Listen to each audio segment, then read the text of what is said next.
नमस्कार. बघितलं ना बाहेर किती सुंदर पाऊस पडतोय.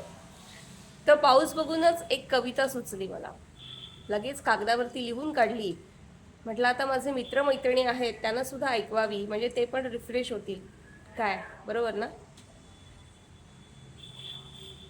कवितेचं नाव आहे पाऊस. लहानपणीचा खट्टाळ पाऊस वेडा व्हायचा मला. लहानपणीचा खट्टाळ पाऊस वेडा व्हायचा मला. आईचं लक्ष नसताना भिजायला बोलवायचा मला. त्यावेळी तर रेनकोटचं ओझं वाटायचं. छत्रीमध्ये तर पावसाचंच पाणी साठवायचं. वाहत्या पाण्यात मी तर भरपूर नाचायचे. वाहत्या पाण्यात मी तर भरपूर नाचायचे. अंगण तर होड्यांचं बंदरच वाटायचं.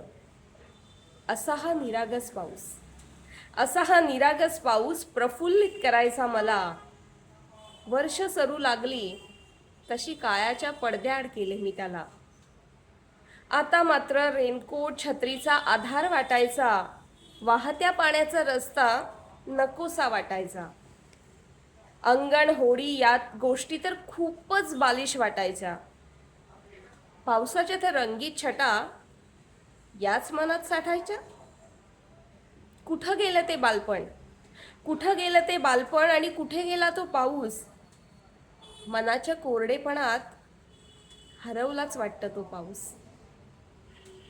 अचानक काय झाले कोण जाणे, अचानक काय झाले कोण जाणे. मनात प्रेमाचे अंकुर फुटले. काळे ढग साचून वारे सुद्धा बेफाम सुटले. निरागसपणात हरवलेला पाऊस, निरागसपणात हरवलेला पाऊस हवा हवासा वाटायला लागला. त्याचा हात हातात असताना पाऊसही जोरदार बरसायला लागला. पाऊस आणि प्रेम आयुष्याचे दोन अविभाज्य घटक. पाऊस आणि प्रेम आयुष्याचे दोन अविभाज्य घटक. खराखुरा आनंद हवा असेल ना, तर दोघांसाठी बंद करू नका हा कधी मनाचं फाटक. पावसाची सर्व रूपं प्रेमातही अनुभवायला मिळतात. पावसाची सर्व रूपं प्रेमातही अनुभवायला मिळतात. म्हणूनच तर आनंद सुख याचबरोबर भांडण तंटेही त्यात अंतर्भूत होतात. पावसाकडे बघत बघतच मी मोठी झाले होते. पावसाकडे बघत बघतच मी मोठी झाले होते. पण खऱ्या अर्थी पावसाबरोबरचे हे नाते मला आत्ता उमगले होते. आनंद देत अविरतपणे बरसायचं असतं आपल्याला. आनंद देत अविरतपणे बरसायचं असतं आपल्याला. आपल्याच दुःखांना वाट दाखवत अश्रुरूपी थेंबांनी सुद्धा सुख द्यायचं असतं इतरांना. आयुष्याचं हे संचित पाऊसच सांगून गेलाय मला. आयुष्याचं हे संचित पाऊसच सांगून गेला आहे मला. म्हणूनच तर पाऊसच खूप जवळचा वाटू लागलाय मला.